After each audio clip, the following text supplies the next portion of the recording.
Over the last 2 decades, there's been increasing evidence supporting an important contribution from food-derived advanced glycation end products, AGEs, also known as glycotoxins, to increased oxidative stress and inflammation processes that play a major role in the causation of chronic diseases, including, potentially, polycystic ovary syndrome.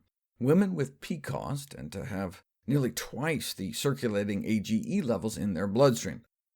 Polycystic ovary syndrome may be the most common hormonal abnormality among young women in the United States, common cause of infertility, menstrual dysfunction, and excess facial and body hair.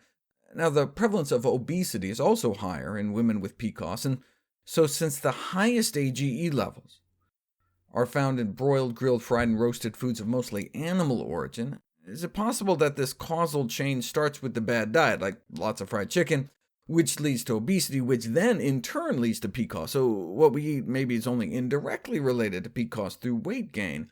No, because the same link between high AGE levels and PCOS was found in lean women as well.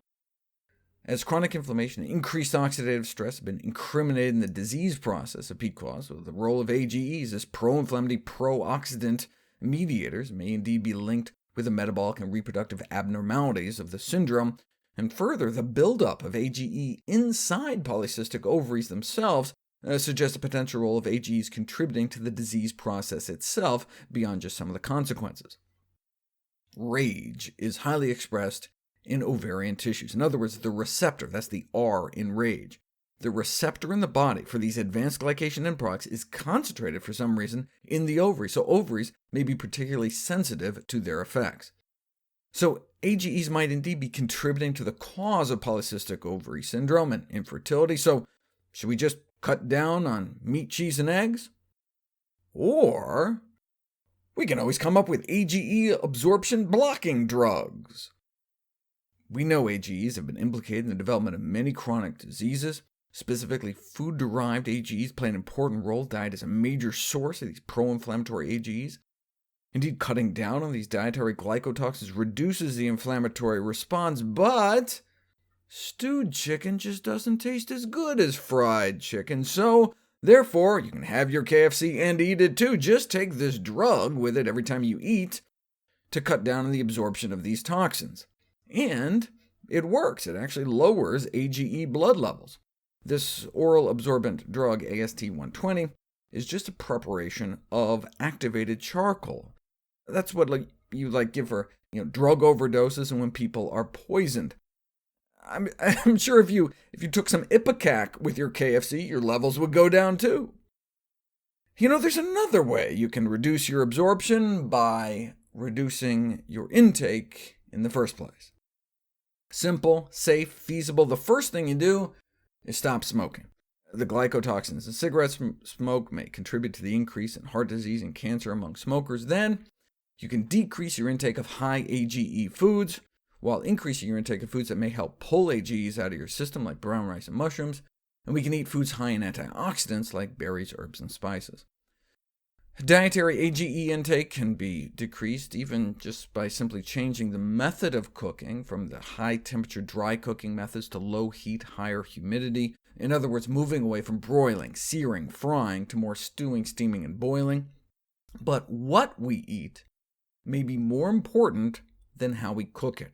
For example, boiled chicken has less than half the glycotoxins of roasted chicken, but even deep-fried potatoes has less than boiled meat. We could also eat foods raw, which doesn't work as well for blood pudding, but we can choose raw nuts and nut butters, which may have 30 times less glycotoxins than roasted, and we can stay away from high AGE processed foods such as puffed, shredded, and flaked breakfast cereal. Why does it matter? Because study after study has shown that switching someone to a low AGE diet can lower the inflammation within their bodies. Even just a single high AGE meal can profoundly impair our artery function within just 2 hours of consumption. Fried or broiled chicken breast and veggies compared to steamed or boiled chicken breast and veggies. The same ingredients, just different cooking methods. Now, you'll notice that even the steamed or boiled chicken meal still impaired arterial function, so You could certainly choose to eat even healthier, but significantly better than the fried or broiled. Ironically, the amount of AGEs administered during this high AGE intervention, this profoundly impair your artery function amount of AGEs, was similar to the average estimated daily intake by the general population, the standard American diet. That's why you can decrease inflammation in people putting them on a low AGE diet, but an increase in inflammation was less apparent when people switched from their regular diet to a high AGE diet because they're already eating a high AGE diet, so many of these glycotoxins in their regular diet. Do we have evidence reducing AGE intake actually helps with polycystic ovaries? Yes, within just 2 months.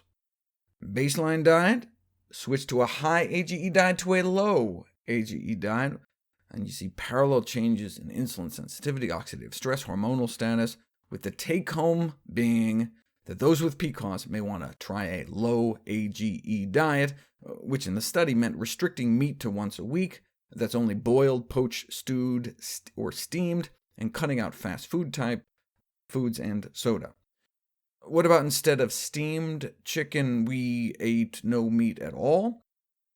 Rather than measuring blood levels, which vary with each meal, like if you just ate some roasted nuts or something, we can measure the level of glycotoxins stuck in your body tissues over time instead with a fancy gizmo that measures the amount of light your skin gives off, because AGEs are fluorescent. And so no surprise, this turns out to be a strong predictor of overall mortality, so the lower the better. And the one factor consistently associated with reduced skin fluorescence, this reduced AGEs coming out of your body, was a vegetarian diet, which suggests that eating more plant-based may reduce exposure to these preformed dietary AGEs, potentially reducing tissue AGEs as well as chronic disease risk.